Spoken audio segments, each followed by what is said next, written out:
చదవండి. నిర్గమకాండం 33వ అధ్యాయం 11వ వాక్యం. 33:11.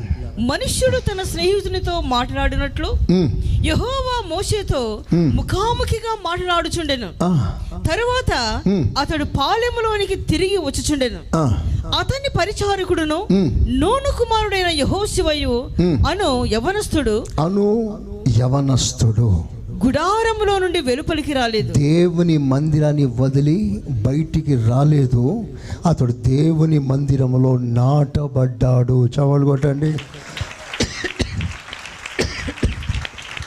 నీతిమంతులు దేవుని మందిరంలో నాటబడతారు.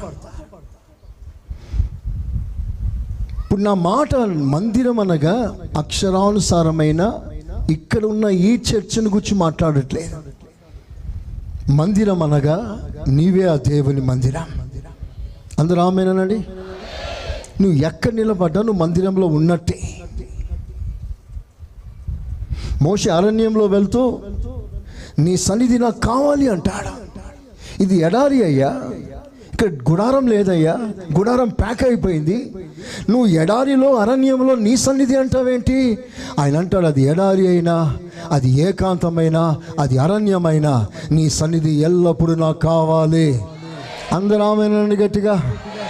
భక్తుడైన ఏలియా అంటాడు, నడి రోడ్లో నిలబడి అంటాడు, నేను ఎవని సన్నిధిలో నిలబడి ఉన్నానో, చర్చిలో అనలేదా మాట, సమాజ మందిరంలో నిలబడి అనలేదా మాట, చౌరస్తాలో బయట నడి రోడ్లో నేను ఎవని సన్నిధిలో నిలబడి ఉన్నానో అంటే ఏలియా ఎక్కడున్నా అక్కడ దేవుని సన్నిధిలో కలిగి ఉన్నాడు. ఆమేన్. అది వదలకూడదు అంటున్నారు దేవుడు. ఇప్పుడు అది వదలకూడదు. దేవుని మందిరంలో నాటబడిపోవాలి. అలా నాటబడిన మరో భక్తుని పేరు జాషువా. అతని గురించి వాక్యం సెలవిస్తుంది, యంగ్ మ్యాన్, యవనస్తుడైన యెహోషువ. అందరూ ఆ మాట చెప్పండి గట్టిగా. మళ్ళీ చెప్పండి ఆ మాట గట్టిగా. ముసలోడైతే పర్వాలేదు, యవనస్తుడు. కాలు నిలకడగా ఉంటుందా? కూర్చునే కొద్దిసేపు కూడా ప్రశాంతంగా కూర్చోలేని వయసు అది. మాటి మాటికి టైములు చూస్తున్న వయసు అది. బయట నుండి ఎన్నో పిలుపులు అందుకుంటున్న వయసు. లోకంలో సరదాగా దర్జాగా లోక సంబంధిగా జీవించాలన్న రేపుతున్న వయసు. ఆ వయసులో యెహోషువ లోకంలో వెళ్ళక, లోక కార్యక్రమాల్లో మునిగిపోక, యవనస్తులైన యెహోషువ దేవుని మందిరములో నాటబడ్డాడు. Praise the lord. ఎన్ని రోజులు దేవుని మందిరం అలాగే ఉండిపోయాడు. ఎన్ని రోజులు ఉండిపోయాడని లెక్కేస్తే మోషే కొండ మీద 40 రాత్రులు 40 పగలు ఉన్నాడే. దేవుని సన్నిధిలో మోషే 40 days ఉంటే ఆ 40 రోజులు యెహోషువ గుడారాన్ని విడిచి బయటికి రాలేదు. He was totally arrested in the presence of God. 40 days.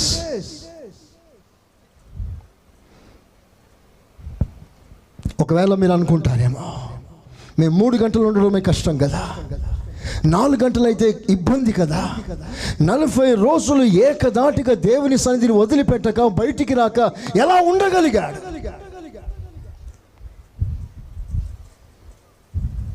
ఒక గంట సేపు మోకాల మీద నిలబడి ప్రార్థన చేస్తే ఆయాసం, ఎప్పుడెప్పుడు లేస్తామా? ఓ మంచి ఉదాహరణ ఏమన్నా, ఈ మధ్య జియో ఫోన్లో చేశాయి. జియో ఆ మధ్య కొన్ని సర్వీస్ వాళ్ళు రాత్రి 10 గంటల నుండి ఉదయకాలం 6 గంటల వరకు ఫ్రీ. స్తోత్రం. ఎంతసేపైనా మాట్లాడుకోవచ్చు. ఓ సేవకుడు అడిగాడంట, రాత్రి 10 గంటల నుంచి 6 గంటల వరకు ఎవరు మాట్లాడతారు సార్? అంతసేపు మాట్లాడే పని ఎవరికి ఉంది?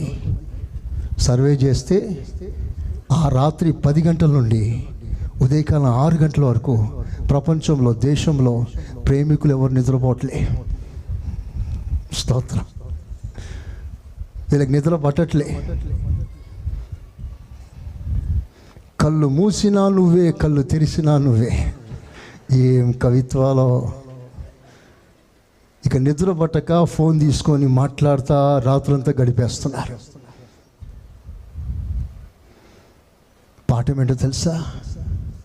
ఆయనతో ఎక్కువ మాట్లాడాలంటే, ఎక్కువ గడపాలంటే మనసారా ఆయనను ప్రేమించండి. చప్పట్లు కొట్టండి గట్టిగా, చెప్పండి యేసయ్యా స్తోత్రం అనండి. యేసయ్యా స్తోత్రం. ఎక్కువసేపు మాట్లాడాలనిపించాలంటే ఎక్కువ ప్రేమ ఉండాలి. ఆమేన్. ఎంత తక్కువ ప్రేమ ఉంటుందో అంత తక్కువ నువ్వు మాట్లాడతావు. ఎవరి మీద విసుగుంటే ఆ విసుగు ఉన్న ఆ వ్యక్తి నీ ముందుకు వస్తే ఒక్క నిమిషం మాట్లాడటానికి ఇంట్రెస్ట్ ఉండదు. ఎప్పుడు పోతాడా అని ఎదురు చూస్తా. కానీ మనల్ని ప్రేమించేవారు, మనం ప్రేమించేవారు మన ఎదురుగా వచ్చినప్పుడు వాళ్ళు పోతానన్నా పోనివ్వం. ప్రేమ బంధిస్తుంది.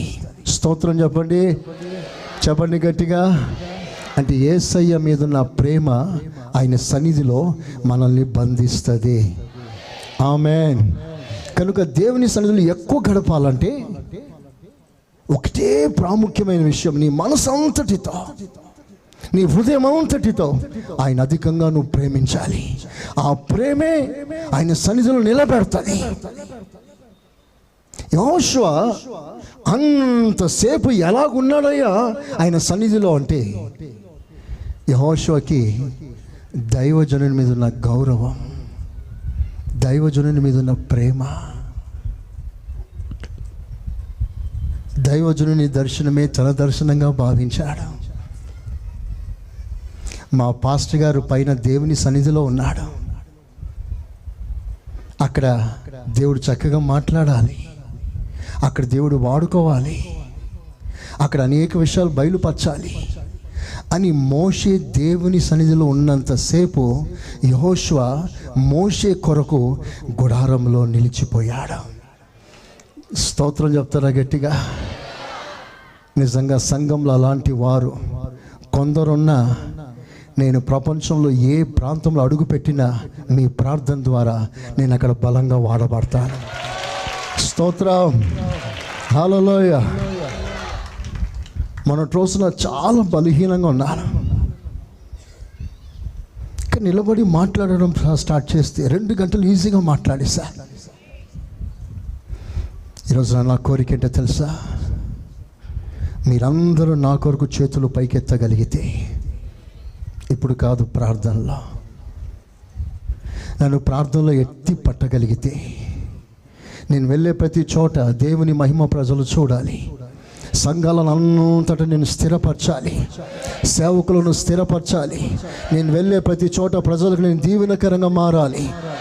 ఒక యెహోషువలా మోషే కొరకు గుడారం బయటికి రాకుండా ఉన్నట్లుగా నేను సభలకు వెళ్ళినప్పుడు మా కొరకు ప్రార్థన చేసే ఒక సమూహం క్రమక్రమంగా పెరగాలని కోరుకుంటున్నారు. చేస్తున్నారు, ప్రార్థన చేస్తున్నారు, లేదని కాదు. ఆ బృందం ఇంకా పెరగాలి. ప్రైజ్ ది లార్డ్, హల్లెలూయా. దైవ సేవకుని మీద ఉన్న భారం అది.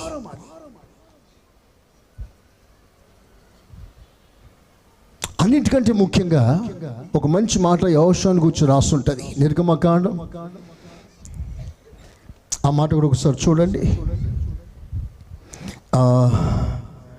నిర్గమకాండం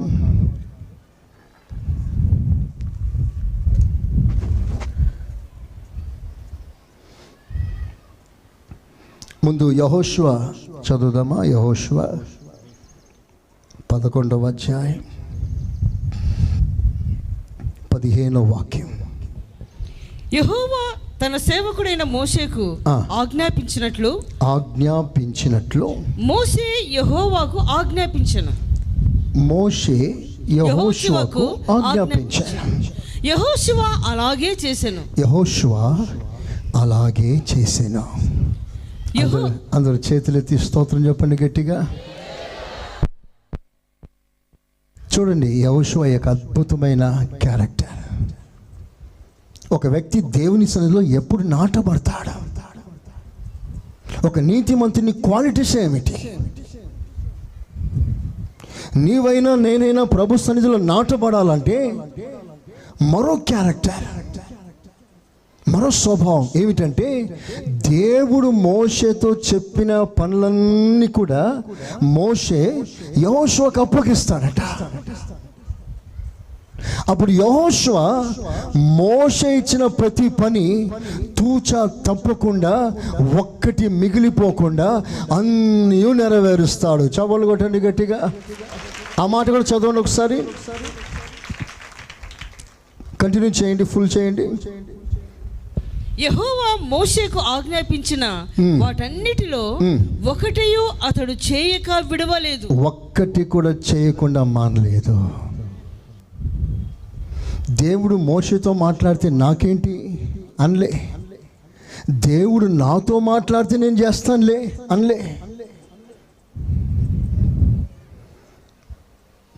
ఇది అందరికీ ఒక అద్భుతమైన మాట. దైవ సేవకుడు ఏదైనా ప్రకటించాడా, అది సాక్షాత్తు దేవుడే ప్రకటించినట్లుగా. అందరూ ఆమేనన్నారా? ఆది అపోస్తుల కాలంలో అలాంటి సంఘం కల్లారా చూసాం. సేవకుడు బలహీనంగా ఉన్నా ఆ సేవకుడు మాట్లాడుతున్నప్పుడు ఒక సేవకుడు మనుషుడు మాట్లాడినట్లుగా ఆ మాటలు రిసీవ్ చేసుకోలేదు. సాక్షాత్ దేవుడు మాట్లాడుతున్నట్లుగా సంఘం సేవకుని అంగీకరించిందంట.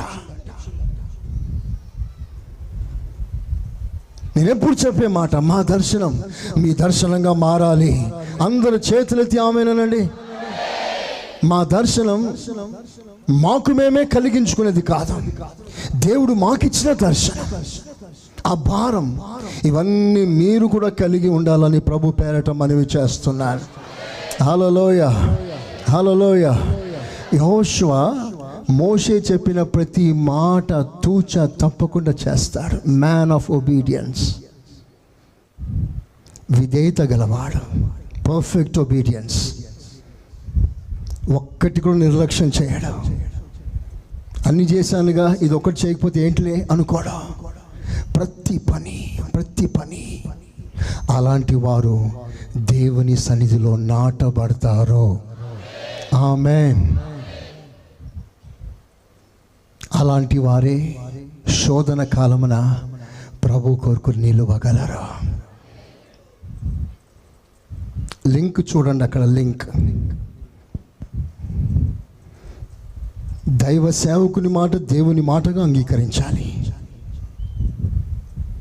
అలా అంగీకరించి ప్రతి మాట లోబడాలి. ఎక్కడ నిర్లక్ష్యం చేయకూడదు. అప్పుడు నువ్వు నాటబడతావు.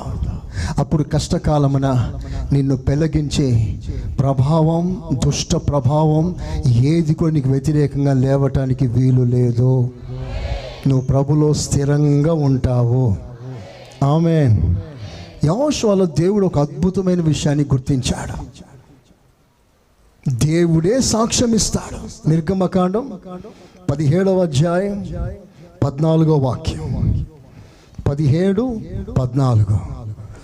అప్పుడు యెహోవా మోషేతో ఇట్లా, నేను అమాలేకుల పేరు ఆకాశం క్రింద ఉండకుండా బొత్తిగా తుడిచివేస్తాను గనుక జ్ఞాపకార్థముగా గ్రంథములో దీన్ని రాసి యెహోషువకు వినిపించుము. యెహోషువకు చెప్పు ఈ విషయాలు. దేవుడు అంటున్నాడండి, నేను నీకు ఏ విషయాలు చెప్పానో అన్ని రాసే బుక్లా.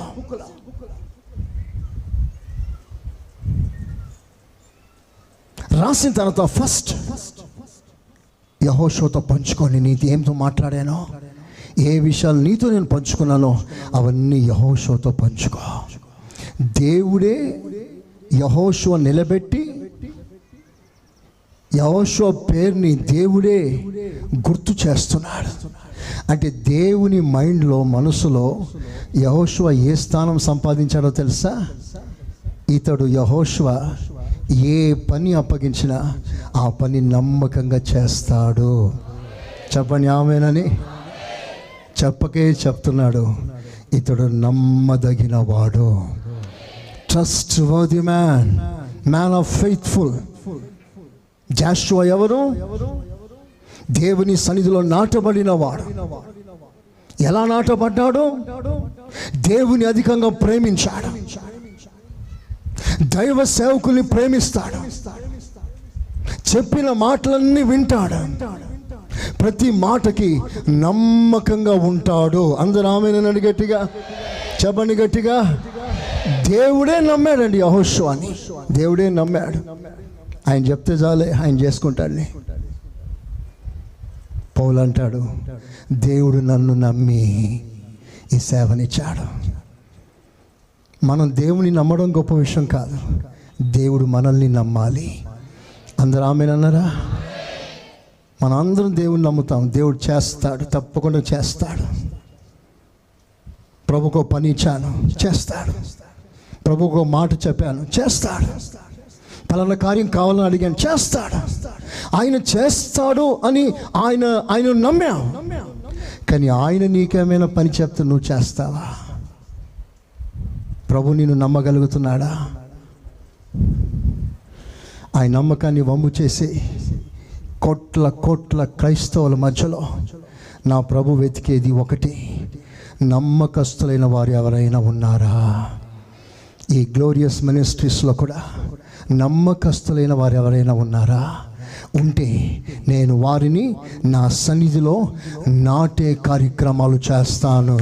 చెప్పండి గట్టిగా, హల్లెలూయా, హల్లెలూయా. నా ఇంట ఉండునట్టుకు, నా ఇంట ఉండుటకు, నాతో ఉండుటకు వారు నాటేస్తాను. ఎవరిని? దేశంలో నమ్మకస్తులైన వారి కొరకు కనిపెడుతున్నాను. నాటబడాలి అంటే దేవుని సన్నిధిలో ఎన్నడూ ఎన్ని శోధనలు వచ్చినా, ఎన్ని బాధలు వచ్చినా నీ భక్తి కదలకుండా నువ్వు స్థిరంగా ఉండాలంటే దేవుని ప్రేమించు. 2 సేవకుల్ని ప్రేమించు. 3 ఆయన మాటకు లోపడు. 4వది నమ్మకంగా ఉండు. నిన్ను కదిలించే దమ్ము, శక్తి ప్రపంచంలో ఏది పుట్టదో. అందరూ ఆమేనండి.